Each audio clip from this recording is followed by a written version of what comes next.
terima kasih teman-teman semua, bapak-bapak semua senior ini hadir dan terima kasih atas undangan dari Pak Krisna ya untuk kita diskusi mengenai jasa konstruksi antara harapan dan realitas.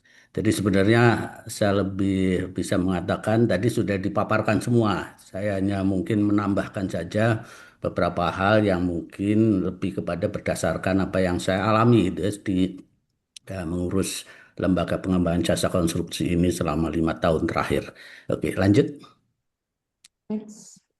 Baik, jadi ada 3 hal. Saya kira ini sesuai dengan tornya Pak Krisna. Oke, lanjut saja. Nah, baik, yang pertama bahwa sesuai dengan ketentuan pada undang-undang ini, ya sebenarnya mengenai konstruksi atau jasa konstruksi di Indonesia maupun di Malaysia, CIDB relatif ya, relatif sama gitu ya. Jadi pekerjaan konstruksi itu proses, tadi disampaikan oleh Pak Krisna, lingkupnya itu arsitek, sipil, dan seterusnya, dan kemudian juga berkaitan dengan pelakunya, perencana, pelaksana, dan pengawas. Jadi saya kira ini menegaskan tadi yang disampaikan Pak Krisna ini berkaitan juga dengan sektor konstruksi dan juga jasa konstruksi. Lanjut. Ibu Bapak sekalian, saya kira untuk bisa mengembangkan jasa konstruksi yang berkualitas, maka sebenarnya di dalam undang-undang dan juga PP dan seterusnya ada beberapa peran yang harus dijalankan oleh pemerintah dalam hal ini untuk mengembangkan kapasitas usaha, mengembangkan sistem penyelenggaraan jasa konstruksi, turbin was, tadi ya mungkin Pak Krisna ini berkaitan dengan tata kelola. Kemudian juga pengembangan sistem standar keamanan, keselamatan, kesehatan, keberlanjutan, karena ini memang akar dari masalah konstruksi adalah memastikan bahwa pengguna konstruksi tentunya selamat. Dan kemudian juga pengembangan kapasitas tenaga kerja konstruksi, pengembangan kapasitas rantai pasok, ini yang mungkin di CIDB tidak memasukkan ini. Kemudian pengembangan kapasitas kelembagaan dan partisipasi masyarakat jasa konstruksi yang konkretnya diwujudkan dalam bentuk keberadaan LPJK, LSP, LSPU, dan lain-lain. Dan yang terakhir, pengembangan sistem informasi jasa konstruksi nasional yang sekarang sering disebut sistem informasi jasa konstruksi terpadu. Oke, lanjut. Nah, ini nilai-nilai harapan ini juga tertulis di dalam pasal 3. Yang pertama tentunya tadi jasa konstruksi yang berkualitas, menjamin kesetaraan, kepatuhan pada regulasi, peningkatan partisipasi masyarakat, keselamatan publik, kenyamanan lingkungan terbangun, tata kelola, dan tentunya penyelenggaraan jasa konstruksi yang baik. Yang terakhir tentu integritas nilai tambah dari seluruh tahapan penyelenggaraan jasa konstruksi. Inilah yang sebenarnya diharapkan eh, menjadi sasaran atau menjadi tujuan bersama dari apa seluruh yang kita lakukan untuk bisa memastikan atau menjamin jasa konstruksi itu berjalan pada track yang benar dan sehat. Lanjut. Ibu bapak sekalian, ini sepintas saja tugas LPJK memang lebih kepada akreditasi, pencatatan, lisensi, tugas lain dari menteri. Oke, ini ada sementara pada saat transisi. Penilai ahli ini berkaitan dengan kegagalan bangunan, membentuk LSPLS dan PTUK pada saat transisi. Dan ibu bapak sekalian, memang tidak ada tugas secara khusus mewajibkan LPJK melakukan sertifikasi baik SBU maupun SKK. Namun dapat kami sampaikan bahwa mungkin 80% dari usia atau umur dari pengurus LPJK dihabiskan untuk ngurus SKK dan SBU. Saya kira ini menunjukkan bahwa konsentrasi kita masih ada di situ. Jadi ini memang menjadi bagian yang bagaimana kita mengurangi masalah tadi dan yang lebih repot lagi apakah SKK SBU tadi pertanyaan mendasar dari Pak Krisna itu akan memberi nilai tambah kepada jasa konstruksi atau konstruksi yang berkualitas. Ini pertanyaan besar. Jadi kita menghabiskan umur, menghabiskan energi, menghabiskan waktu, biaya, dan lain-lain. Apakah sebanding dengan nilai tambah? Ini mungkin diskusi yang cukup panjang ke depan. Lanjut. Nah ini mungkin saya mungkin nanti bisa dibandingkan dengan CITB. Kita ada 6 klasifikasi arsitek, sipil, mekanikal, tata lingkungan, manajemen pelaksanaan, arsitek lanskap, perencanaan wilayah kota, dan sains rekayasa teknik. Apakah ini juga nanti juga sebanding dengan apa yang dilakukan CIDP? Saya melihat bahwa CIDP lebih fokus.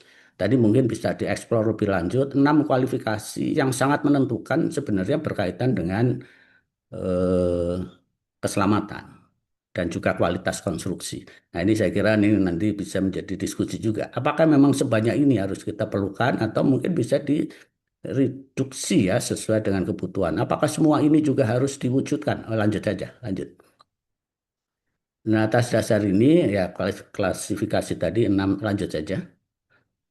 Hasil daripada klasifikasi tadi ada 482 jabatan kerja.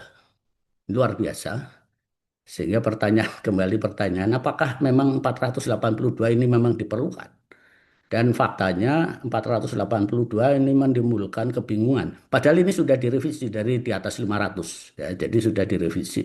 Toh ini tetap membingungkan bagi para pelaku, para pengguna. Dan ini terjadi di satu kasus, ada satu pekerjaan, misalnya ini pekerjaan melakukan renovasi untuk interior desain, tapi yang diundang arsitek. Justru interior desainnya tidak masuk. Nah ini juga karena mungkin demikian banyaknya, demikian banyaknya Japker sampai si pengguna jasa kebingungan, ini saya pakai jenis yang mana. Nah itu juga PR juga. Ya lanjut. Ibu Pak sekalian, ini ada fakta yang menarik. Jadi LPJK mulai bekerja 2020, kemudian 2021 ini ada 748 ribu orang yang bawah ya, grafik yang bawah. Dan kemudian turun, tinggal separohnya di tahun 2022,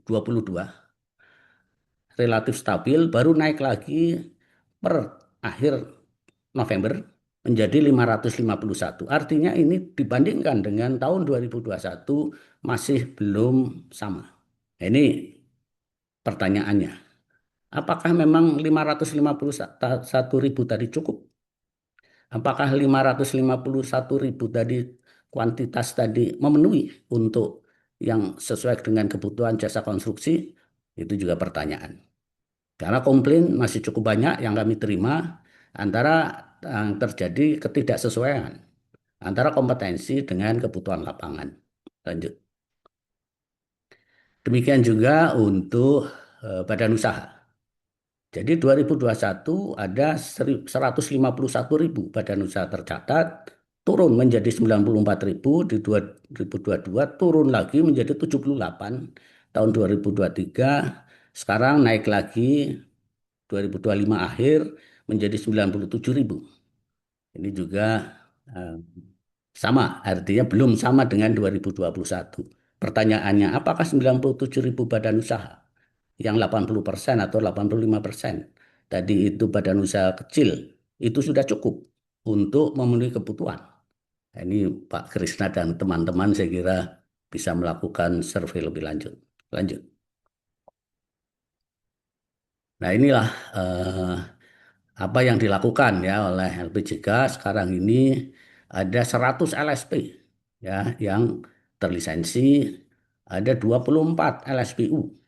Jadi ini yang menyiapkan produk sertifikat untuk LSP dan juga LSPU, ada 130 asosiasi tercatat, namun yang terakreditasi itu memang sekitar 65 ya.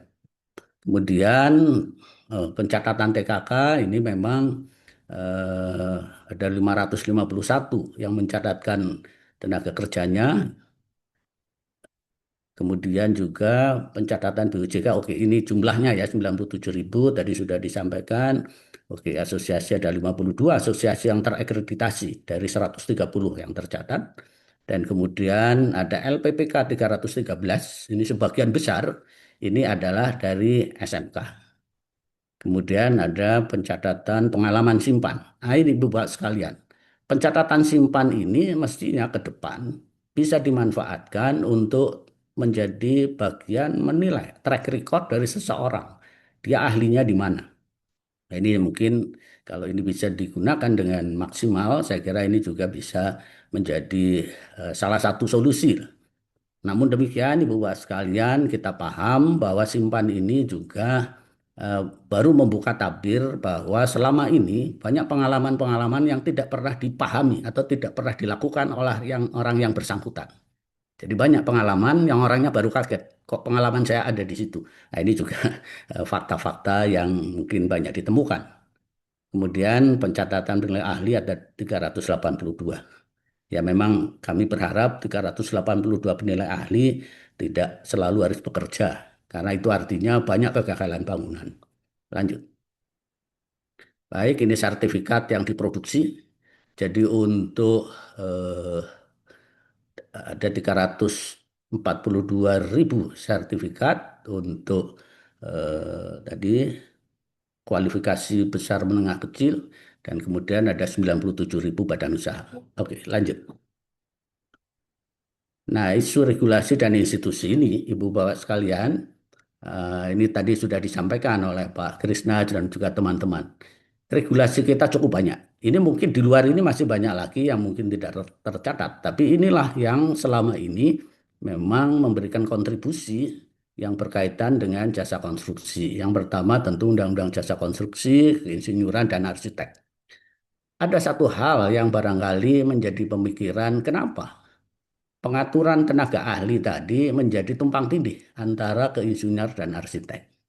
Mungkin, nah ini juga nanti bisa menjadi bahan diskusi, bahwa undang-undang arsitek dan undang-undang keinsinyuran lahir setelah undang-undang jasa konstruksi ada ya tahun 2007. Sehingga pada saat undang-undang arsitek dan undang-undang keinsinyuran muncul, maka pengaturan tenaga ahli sudah terlanjur ada di undang-undang jasa konstruksi. Yang sampai sekarang inilah yang masih menjadi PR kita semua karena ini menimbulkan duplikasi eh, penggunaan sertifikat dan juga STRI dan STRA yang belum selesai sampai hari ini. Demikian juga dengan Undang-Undang 6 Cipta Kerja yang mengatur perizinan berusaha, KBLI dan KBJI. Dan ini Bapak sekalian, bagi teman-teman, hari ini sudah terbit KBLI 2025. Nah, sementara yang kemarin digunakan untuk SBU masih KBLI 2020. Sebentar lagi Bapak sekalian harus merubah berbagai hal terkait dengan penyesuaian KBLI 2025. Ya, inilah salah satu hal yang menunjukkan bahwa betapa rumitnya pengaturan di perizinan berusaha. Demikian juga terkait dengan SKK akan berkaitan dengan Undang-Undang Ketenagakerjaan, dengan Sisdiknas, dan juga tentang Undang-Undang Perguruan Tinggi. Jadi Bapak sekalian, pada saat kita bicara mengenai pendidikan vokasi dan juga sertifikasi vokasi, kami harus bicara dengan dua kementerian yang kemudian ini juga tidak selalu mudah untuk bisa menyepakati satu skema yang bisa digunakan secara bersama-sama. Jadi ini dampaknya ya terjadi wilayah abu-abu antar peraturan, adanya multitafsir yang tentunya membingungkan banyak pihak yang berkepentingan. Lanjut. Terkait dengan institusi juga, yang tadi Pak Krisna juga sudah menyampaikan, cukup banyak institusi yang berkaitan dengan eh, teknis, tadi PU, Perhubungan, Naker, ESDM, BKPM, Menteri Investasi, dan Hilirisasi, dan juga Kemendikbudristek dan Kemendikdasmen. Kemudian ada pemerintah daerah, provinsi dan kabupaten. Saya tidak tahu apakah di Malaysia juga akan berurusan dengan pemerintah daerah, provinsi, kabupaten untuk urusan jasa konstruksi. Ini juga menjadi bagian yang mungkin berbeda. Demikian juga lembaga provinsi, ada PII, AI, dan DAI, LPJK, BNSP, KAN, BKPM, OSS, dan LKPP. Kita membaca saja sudah cukup rumit, apalagi mengurusnya, berkoordinasinya. Jadi ini mungkin yang tidak pernah ada di dunia lain. Akibat ini apa? Yang pertama, tidak secara eksplisit menegaskan siapa pengampu SDM konstruksi, juga pemilahan peran insinyur, peran arsitek, dan TKK. Kedua, dampaknya banyak duplikasi, beban biaya yang cukup tinggi untuk SDM konstruksi. Nah, ini sebagai contoh, Ibu Bapak sekalian. Arsitek itu mungkin yang bebannya paling banyak. Dia harus punya STRA, harus punya SKK, dan kalau dia mau praktek di daerah, setiap daerah dia harus membayar lisensi. Jadi bebannya tidak kecil. Kemudian itu juga berpotensi terjadinya kekosongan pengaturan.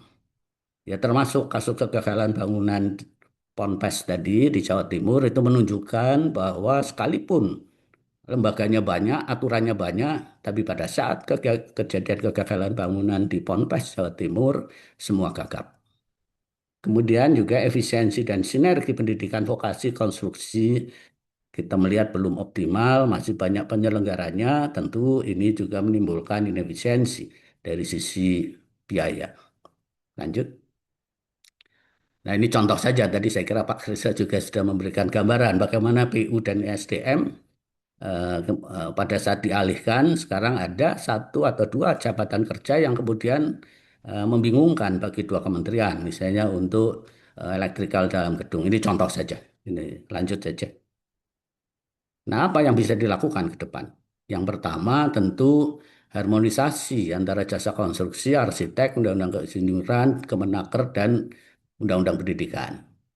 Gampang kita mengatakan harmonisasi, tapi prosesnya 5 tahun kami tidak bisa selesaikan ini.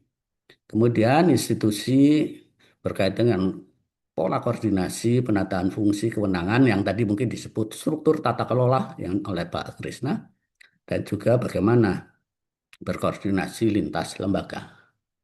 Kemudian juga implementasi perizinan berusaha, tadi aturannya yang harus saya setuju tadi ya mungkin sekaligus lah kami sampaikan bahwa peralatan sebenarnya tidak diperlukan.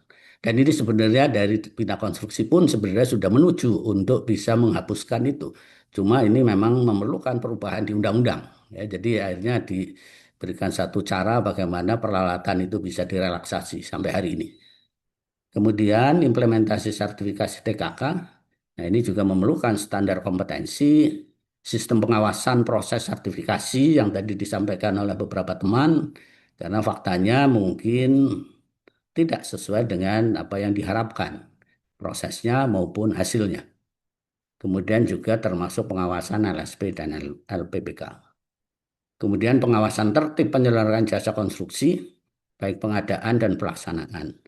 Saya tidak tahu juga ini mungkin juga bagian dari diskusi, apakah juga CIDP mengurus masalah pekerjaan atau pelelangan atau proses pengadaan barang dan jasa. Ini juga mungkin bagian dari diskusi juga. Karena kenapa kita menjadi demikian rumit? Karena proses sertifikasi sangat berkaitan dengan masalah pengadaan barang dan jasa. Demikian juga peran asosiasi, pemerintah pusat, pemerintah daerah dalam mengembangkan profesi dan tertib usaha juga mungkin perlu lebih ditegaskan kembali karena memang ada kekosongan, sisi lain banyak duplikasi. Tentunya kita berharap apa yang dilakukan ini menuju pada tujuan semula. Konstruksi berkualitas, patuh pada perundangan, partisipasi masyarakat yang baik, dan tentunya keselamatan publik, tata kelola yang bisa dipertanggungjawabkan, dan integrasi nilai tambah. Lanjut, saya kira terima kasih atas waktunya. Kami kembalikan.